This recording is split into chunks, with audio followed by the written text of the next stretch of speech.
Berapa persentase terhadap PKDKK naik menjadi 48,98%. Artinya apa? Tidak ada separuhnya yaitu pemerintah. Memang kemampuan pemerintah terbatas. Selamat siang, kami dari PPL Polres Kabupaten Wonogiri pada kesempatan siang hari ini bertemu dengan Bapak Kepala Dinas Pertanian Kabupaten Wonogiri, Bapak Sapuan. Kami akan sedikit bertanya tentang kesiapan pupuk bersubsidi di Kabupaten Wonogiri. Oke, Bapak, saya akan mengajukan pertanyaan. Siap. Yang pertama tentunya bagaimana persiapan Dinas Pertanian dalam menghadapi musim tanam ini tentang untuk pupuknya terutama, Pak. Terima kasih. Yang pertama kami ucapkan terima kasih khususnya kepada para penyuluh. Karena di 2016 kita sudah melaksanakan pendataan khususnya petani kita, jumlahnya termasuk kepemilikan lahannya, itu semuanya adalah untuk merencanakan kebutuhan pupuk di Kabupaten Wonogiri. Berkaitan dengan pupuk, kita sudah mendapatkan alokasi dari provinsi. Ya, terakhir khususnya di 2020 bulan Oktober tanggal 5 itu kita sudah mendapatkan alokasi tambahan, yaitu ada kurang lebih 9.011 ton itu tambahannya. Itu semua di dalam mengantisipasi MT pertama, karena diperkirakan itu maju, ternyata juga maju juga. Karena pada saat ini ada pertanaman sampai dengan 4 November kemarin, waktu rapat koordinasi itu sudah padi itu ada di angka sekitar 18.000 hektar. Kemudian jagung ada sekitar 14.000 hektar. Sehingga dengan tambahan pupuk yang 9.011 ton itu, ya mudah-mudahan itu bisa tercukupi khususnya di 2020 ini. Kemudian untuk distribusi pupuk bersubsidi sekarang menggunakan kartu tani ya, Pak? Iya. Bagaimana untuk pelaksanaan kartu tani di Wonogiri? Sudah berjalan seperti apa? Dari angka yang masuk di SINP itu ada 174.245 petani, kemudian yang sudah terima kartu tani 151.000. Nah, kemudian itu semua sudah digunakan sebagian, jadi kurang lebih 69.600 itu digunakan. Berarti kira-kira ada di angka 40%. Tinggal kita memacu tentunya atas dukungan teman-teman PPL itu untuk kesiapan penggunaan kartu tani yang notabene 151.000. Kalau yang lain-lain monggo nanti kita bersama-sama kita inventarisir permasalahan-permasalahan. Jadi petani yang belum masuk itu untuk didorong segera masuk di sistem informasi, kemudian yang belum terima untuk dinasi dengan BRI, termasuk yang terblokir belum ada isinya, nanti kita koordinasikan. Nah, semuanya itu dengan harapan nanti di 2021 begitu harus 100% penebusan pupuk bersubsidi dengan kartu tani, ya semuanya sudah siap harapannya. Kemudian yang terakhir, Bapak, untuk mohon bisa disampaikan pesan-pesan kepada kami para penyuluh dan masyarakat khususnya petani di Kabupaten Wonogiri dalam menghadapi puncak musim tanam di bulan November ini. Terima kasih. Saya kira petani kita tadi kami sampaikan jumlahnya 174.000, sementara luas lahan yang dikuasai sekitar 42.075 hektar, sehingga penguasaannya adalah hanya 0,24 hektar. Jadi petani adalah naluriah, jadi petani adalah kultural, sehingga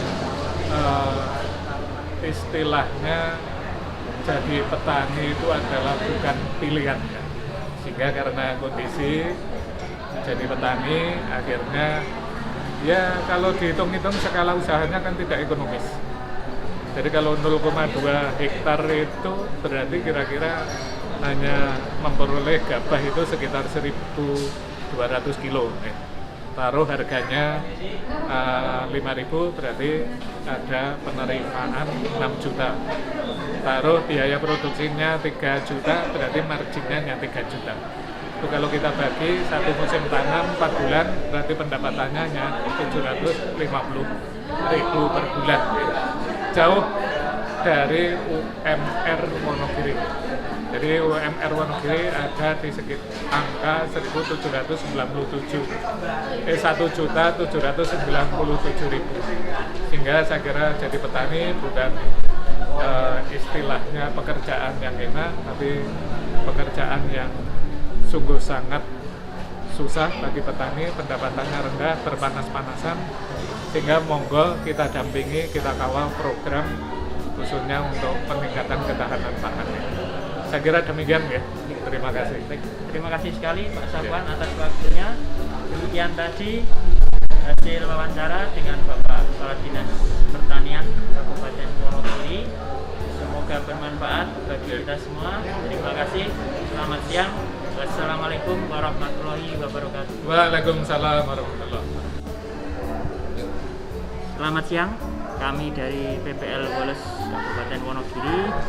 Pada siang hari ini kami berkesempatan bertemu dengan Ibu Yuni dari Dinas Pertanian dan Perkebunan Provinsi Jawa Tengah, dan kebetulan ada momen yang sangat istimewa.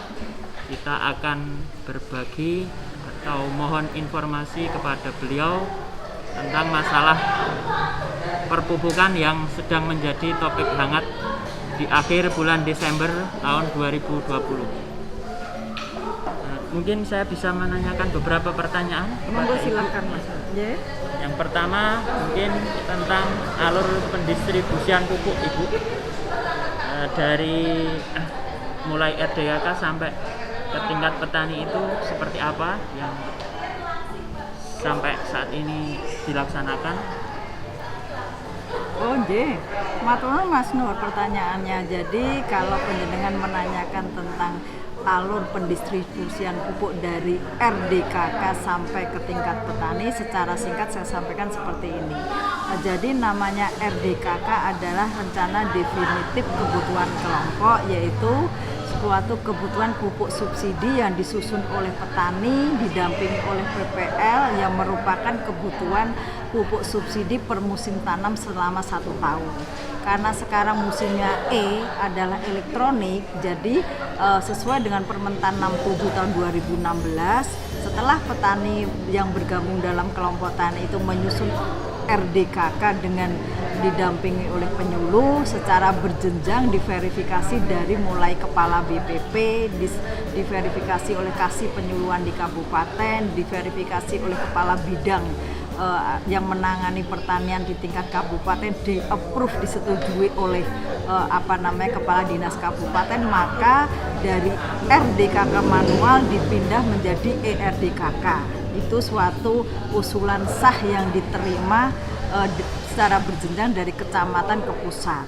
Setelah menjadi ERDKK dan disetujui oleh kepala dinas, maka data tersebut diambil oleh pihak bank, yaitu dalam hal ini BRI, sebagai kuota yang ada di Kertu.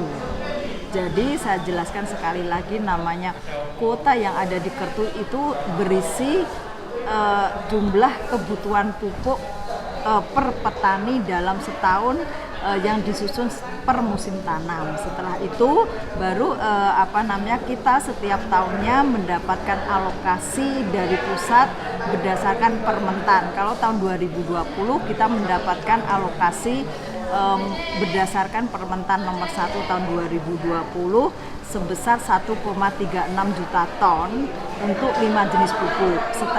Setelah ada Permentan dari pusat, kita menerbitkan yang namanya SK Kepala Dinas Pertanian dan Perkebunan tingkat provinsi yang berisi breakdown alokasi pupuk per kabupaten kota se-Jawa Tengah. Kami terbitkan tanggal 2 Januari 2020. Setelah kami terbit SK dari provinsi, kabupaten melalui kepada dinas kabupaten menerbitkan SK terkait jenis breakdown per kecamatan, per jenis pupuk, dan breakdown alokasi per bulannya.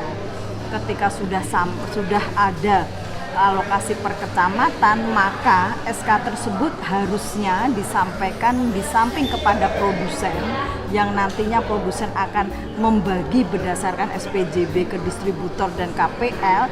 Tembusan SK itu harus disampaikan ke semua PPL supaya pihak penyuluh di tingkat lapang juga memahami, mengetahui berapa alokasi yang diberikan per kecamatan terhadap RDKK yang disusun oleh admin tingkat kecamatan. Jadi karena selama ini alokasi yang diterima Jawa Tengah plus tambahannya sejumlah 224.000 ton berdasarkan SK nomor Permentan nomor 27 tanggal 28 September 2020 tambahan dari Jawa Tengah, persentase antara alokasi dan ERDKK hanya sekitar 48,19. Tentunya dengan adanya perbedaan antara alokasi dan ERDKK, maka harusnya supaya untuk menghindari konflik di tingkat petani dalam penyaluran pupuk bersubsidi di lini 4 atau dari KPL ke petani harus dilakukan secara proporsional terhadap alokasi yang diberikan per KPL dan dilakukan per musim tanam. Jadi itu alur distribusi dari RDKK ke RDKK sampai penyaluran ke petani. Jadi itu Mas Nur jawaban dari kami. Kemudian apakah kedepannya ada kemungkinan untuk kebutuhan dari RDKK itu bisa dipenuhi semua dari pemerintah? Pada tanggal tanggal 9, 10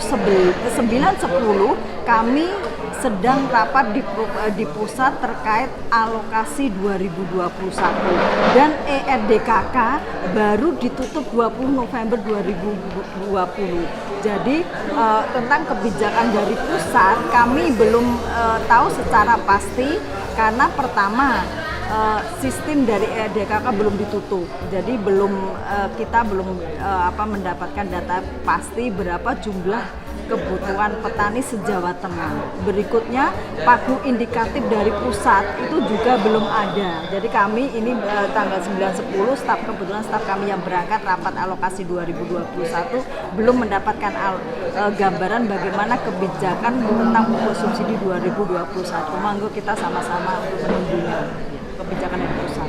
Kemudian yang terakhir Ibu, mungkin dari kami mungkin bisa disampaikan pesan-pesan kepada para PPL maupun petani tentang masalah perpupukan ini. Oh, matur nuwun Mas. Pesan saya hanya satu. Kita untuk bisa meningkatkan pemahaman, penyamaan persepsi, edukasi kepada petani terhadap kebijakan pupuk di Jawa Tengah, terutama di Kabupaten Wonogiri, bahwa kita harus mensikapi bahwa pada prinsipnya pemerintah memang belum bisa memenuhi semua kebutuhan akan pupuk subsidi. Tentunya apa yang perlu kita sampaikan ya kita harus secara terus-menerus melakukan edukasi ke petani, memberikan pemahaman kepada petani bahwa ketika pupuk kita memang secara kebutuhan itu dianggap kurang oleh petani, kita juga harus mencari jalan keluar yang lain, misalnya meningkatkan penggunaan untuk pupuk organik. Misalnya kita menerapkan pemupukan secara efektif dan efisien. Tentunya kalau kedua jalan keluar itu belum bisa memenuhi, ya tentunya jalan satu-satunya adalah membeli pupuk non subsidi. Jadi itu pesan dari kami. Matur nuwun Mas Nur akan atas kesempatan diberikan kepada saya. Demikian tadi hasil perbincangan kita dengan Ibu Yuni dari Dinas Pertanian dan Perkebunan Provinsi Jawa Tengah. Kami ucapkan terima kasih banyak atas waktunya dan penjelasan yang sangat rinci dari Bu Yuni. Terima kasih. Assalamualaikum warahmatullahi wabarakatuh. Waalaikumsalam.